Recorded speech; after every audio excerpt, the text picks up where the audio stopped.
अब हम एनपीसीआई की बात करेंगे। National payments corporation of India, national payments corporation of India, ये राष्ट्रीय payment corporation of India limited, राष्ट्रीय भुगतान प्राइवेट लिमिटेड ऑफ इंडिया है ये। Enabling digital payments and settlement system in India, ये जो है डिजिटल पेमेंट को पेमेंट करना और सेटलमेंट करना इसके अंतर्गत काम होता है। और is an initiative of RBI, ये जो है आरबीआई के अंतर्गत काम करती है। And ABI Indian banks association के अंतर्गत। NPCI IMPS immediate payment system, IMPS का full form immediate payment system होता है। ये 24/7 मोबाइल के द्वारा किया जाता है और इंटरनेट रिक्वायर्ड, ये इंटरनेट के माध्यम से होता है। उसके बाद देखेंगे हम आरटीजीएस और एनईएफटी के लिए बैंक का आईएफएससी कोड जरूरी होता है, परंतु आईएमपीएस के लिए जो है केवल मोबाइल वॉलेट जैसे कि पे, फोन पे, गूगल पे, इन सारी के उपयोग किया जाता है। उसके बाद UPI unified payment interface is a instant real time payment developed by national payment corporation of India, ये एनपीसीआई के द्वारा डेवलप किया गया है। ये जो है इंस्टेंट रियल टाइम, मतलब जिस समय आप पेमेंट भेज रहे हैं उसी समय ये तुरंत 1 मिनट के अंदर पहुंच जाता है, 1 से 2 मिनट के अंदर। यह facility is inter bank transaction, ये फैसिलिटी जो है इंटर बैंक ट्रांजैक्शन के माध्यम से होता है। The interface is regulated by the reserve bank of India, इसका जो इंटरफेस है वो रेगुलेट कौन करता है, ये रिजर्व बैंक ऑफ इंडिया करता है। And works by the instantly transferring, ये जो है इंस्टेंट मतलब तुरंत ट्रांसफर करता है पैसे को। और फंड्स बिटवीन 2 बैंक अकाउंट्स, 2 बैंकों के बीच, 2 बैंकों के खातों के बीच ये इंस्टेंटली ट्रांसफर करता है ऑन ए मोबाइल, और ये सिर्फ मोबाइल की सहायता से है। लॉन्चड बाय द नंदन नीलकेनी, इन्फोसिस का सीईओ थे, उनके द्वारा लॉन्च किया गया ये नंदन नीलकेनी के द्वारा। एंड रघुराम राजन जो कि आरबीआई में रह चुके हैं पहले, और ये मुंबई से किया गया 11 अप्रैल 2016 को मुंबई से। UPI 2 add some new features, इसमें कुछ न्यू फीचर दिया गया जैसे कि लिंक ओवर ड्राफ्ट अकाउंट और security layer in QR code को दिया गया है, क्यूआर कोड के माध्यम से भी आप पेमेंट कर सकते हैं। इनवॉइस इन द बॉक्स, और इनवॉइस इन द बॉक्स एक इसमें नया लिंक दिया गया है। उसके बाद रुपये, देखिए रुपये 2016 एक लॉन्च किया गया 2016 में, रुपये प्लस पेमेंट इंडिया, ये जो है similar to Master and Visa card, ये सिमिलर मास्टर और वीजा कार्ड की तरह ही यह कार्ड है।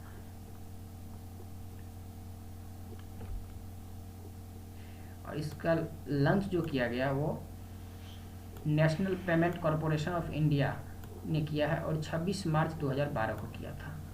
रुपया कार्ड को मतलब लॉन्च कब किया गया, 26 मार्च 2012 को। अब देखिए हम आते हैं मूल जो आज का टॉपिक है, बैंकिंग एक ऐसी संस्था है जो लोगों से जमा स्वीकार करती है और इसके बदले साख निर्माण करके अग्रिम ऋण देता है। बैंकिंग वह संस्था है जो लोगों से जमा मतलब डिपॉजिट स्वीकार करती है और इसके बदले साख निर्माण करके अग्रिम ऋण देती है। क्या देती है, अग्रिम ऋण। तो इसको बैंक कहेंगे। बैंक क्या होगा, बैंक वैसी संस्था जो लोगों से जमा लेता है, जमा स्वीकार करता और इसके जो बदले में साख निर्माण करके अग्रिम ऋण आगे जो है वो ऋण देने का काम करती है। तथा बैंकिंग संरचना भी 2 प्रकार की होती है, संगठित बैंकिंग संरचना, ऑर्गेनाइज्ड बैंकिंग स्ट्रक्चर। संगठित बैंकिंग व्यवस्था के अंतर्गत भारतीय रिजर्व बैंक अथवा वाणिज्यिक बैंक को रखा जा सकता है। संगठित बैंक के अंतर्गत भारतीय रिजर्व बैंक तथा वाणिज्य बैंक जो होगा उसको रखा जाएगा। और असंगठित बैंक क्या होता है? असंगठित बैंक के अंतर्गत साहूकारों तथा महाजनों को रखा जाता है। किसको? साहूकार और महाजन इत्यादि को रखा जा सकता है। इन पर भारतीय रिजर्व बैंक का कोई भी नियंत्रण नहीं होता। इस पर जो है आरबीआई का नियंत्रण नहीं होता है। देखिए history of banking system. Banking system का जो इतिहास है बैंकिंग प्रणाली का, उसमें आधुनिक बैंकों का आरंभ जो है वो 1157 में ही इटली में बैंक ऑफ वेनिस के नाम से हुआ था। और 1401 ईस्वी में बैंक ऑफ बार्सिलोना का स्थापना हुआ और 1407 में बैंक ऑफ जेनोवा और 1694 ईस्वी में बैंक ऑफ इंग्लैंड की स्थापना हुई। भारत में बैंकिंग का विकास, भारत में बैंकिंग का विकास कैसे हुआ इसको देखेंगे। प्रथम चरण में जो है ये सन 1806 तक ये प्राइमरी स्टेज था। भारत का प्रथम बैंक जो कि 1770 में बैंक ऑफ हिंदुस्तान के नाम से कलकत्ता में स्थापित हुआ। कहाँ हुआ? कलकत्ता में। द्वितीय चरण में 1806 से 1860 तक सेकेंड स्टेज था। ये जो है ईस्ट इंडिया कंपनी के हितों के ध्यान में रखते हुए निजी अंशधारियों द्वारा भारत में 3 प्रेसिडेंसी बैंकों की स्थापना की गई। 1806 में बैंक ऑफ बंगाल, 1860 में बैंक ऑफ बॉम्बे और 1843 में बैंक ऑफ मद्रास। ये तीनों बैंक सरकार के नियंत्रण में थे। ये तीनों बैंक जो है वो सरकार के नियंत्रण में थे। सन 1860 तक इन्हें नोट निर्गमन, नोट जारी करने का भी अधिकार प्राप्त था। उसके बाद आया Bharat reserve bank of India RBI, और इसका फंक्शन क्या है इसके बारे में देखेंगे। It is the apex regulatory body of Indian banking system. ये जो है भारतीय बैंकिंग प्रणाली का रेगुलेटरी बॉडी है, रेगुलेटरी बॉडी है। It keep the cash reserve, ये जो है कैश को रिजर्व करेगा of all the shed banks and hence is known as the reserve bank. और ये जो है सभी बैंकों का शेड्यूल जारी करेगा, रेट जारी करेगा, ऋण, repo rate, reverse repo rate. और इसी को it is also called the central bank, और इसी रिजर्व बैंक को जो है सेंट्रल बैंक का नाम दिया गया। इंडियन सेंट्रल बैंक भारतीय रिजर्व बैंक है। It was owned by the private with government share. ये जो है प्राइवेट और गवर्नमेंट दोनों का शेयर धारक है। इट वाज स्टेबलाइज इन 1935, ये 1935 में इसकी स्थापना हुई आरबीआई एक्ट 1934 के अंतर्गत। इट वाज द नेशनलाइज इन 1949, इसका राष्ट्रीयकरण 1949 में हुआ। ए पार्ट फ्रॉम सेंट्रल बोर्ड, एक सेंट्रल बोर्ड के अंतर्गत इसका राष्ट्रीयकरण किया गया। RBI has 4 local boards, RBI का जो है 4 अस्थायी बोर्ड्स है। एक है चेन्नई, दूसरा मुंबई और तीसरा कलकत्ता और चौथा नई दिल्ली।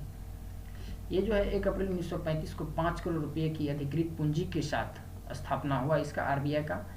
और आरआरएम में जो लगभग समस्त अंश पूंजी का स्वामित्व गैर सरकारी अंशधारियों के पास था। शुरुआत में जो है गैर सरकारी स्वामित्व के पास इसका अंशधारी ज़्यादा थे, किंतु अंशों के कुछ भाग व्यक्तियों के पास केंद्रित होने से रोकने के लिए सरकार ने 1 जनवरी 1949 का इसका राष्ट्रीयकरण किया।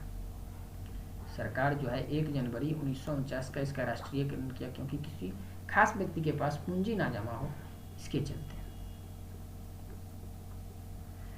9 जुलाई 1969 को 14 बैंकों का राष्ट्रीयकरण किया गया, जिसमें है PNB, CBI, bank of Baroda, bank of India, Canara bank, Allahabad bank, Dena bank, syndicate bank, united bank of India,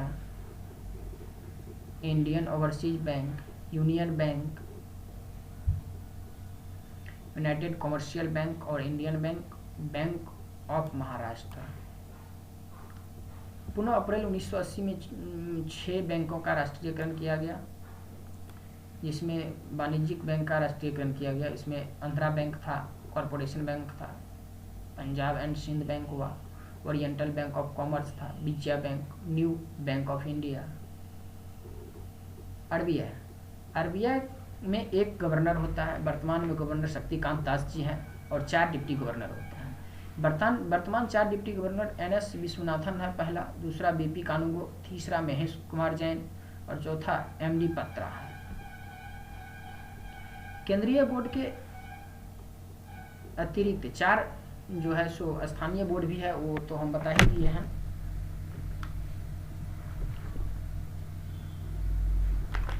Mumbai, Kolkata, Chennai और नई दिल्ली। चेन्नई वही मद्रास हुआ। Function of bank RBI monetary functions होता है सेंट्रल बैंकिंग के लिए, और जनरल फंक्शन भी होता है। रिजर्व बैंक का कार्य जो है नोटों का निर्गमन करना। रिजर्व बैंक 1 रुपये के नोट तथा सिक्कों को छोड़कर भारत में अन्य सभी मूल्य के नोट और सिक्के को जारी करने की एकमात्र संस्था है। मतलब 1 रुपये के नोट और सिक्का दोनों को छोड़ करके अन्य सभी मूल्य के जो भी नोट होगा उनको जारी करने का काम कौन करती है? आरबीआई। 1 रुपये के सिक्के वित्त मंत्रालय के द्वारा जारी किया जाता है। 1 रुपये के सिक्के जो है वो वित्त मंत्रालय के द्वारा जारी किया जाता है। आरबीआई एक्ट जो है 1934 के अनुसार 1 फाइनेंशियल ईयर में एक वित्तीय वर्ष में आरबीआई 10,000 करोड़ रुपया से ज़्यादा के नोट नहीं जारी कर सकता है। आरबीआई जो है एक फाइनेंशियल ईयर में आरबीआई एक्ट 1934 के अंतर्गत 10,000 करोड़ रुपया से अधिक के नोट जारी नहीं कर सकता है। आरबीआई 115 करोड़ रुपया गोल्ड सोना और 85 करोड़ के फॉरेन विदेशी सिक्योरिटी विदेशी एक्सचेंज मनी जो होगा उसको बैकअप में रखती है। This is called minimum reserve system. ये जो है सो मिनिमम रिजर्व सिस्टम इसका है, ये इतना रखती है। This system is followed from 1957। ये जो है 1957 से फॉलो किया जा रहा है। बैंकर एंड डेप्ट manager to government. Reserve bank केंद्र तथा राज्य सरकार के जो अंतर्गत ये आरबीआई जो है बैंक और गवर्नमेंट दोनों का काम करती है। सेंट्रल बैंक तथा सेंट्रल सरकार और स्टेट सरकार के। रिजर्व बैंक केंद्र तथा राज्य सरकार के बैंकर के रूप में काम करता है। ये एजेंट एवं उसके वित्तीय सलाहकार के रूप में भी कार्य करती है। बैंक के रूप में कार्य आरबीआई जो है बैंक के रूप में कार्य आरबीआई देश में अन्य बैंकों के लिए वही कार्य करता है जो अन्य बैंक अपने ग्राहक के लिए करता है। आरबीआई सभी बैंकों के लिए बैंक है। बैंकों का बैंक आरबीआई सेंट्रल बैंक होता है। उसके बाद देखिए विदेशी विनिमय का नियंत्रण। ये जो है रिजर्व बैंक रुपये की तुलना में विदेशी मुद्रा का विनियमन दर को नियंत्रित करने का कार्य करता है। मतलब विदेशी विनियमन का नियंत्रण करती है। उसके बाद है रिजर्व बैंक विदेशी मुद्रा भंडार के परीक्षक के रूप में भी कार्य करता है। ये रिजर्व बैंक जो है विदेशी मुद्रा भंडार के परीक्षक के रूप में उसको परीक्षण का काम करती है।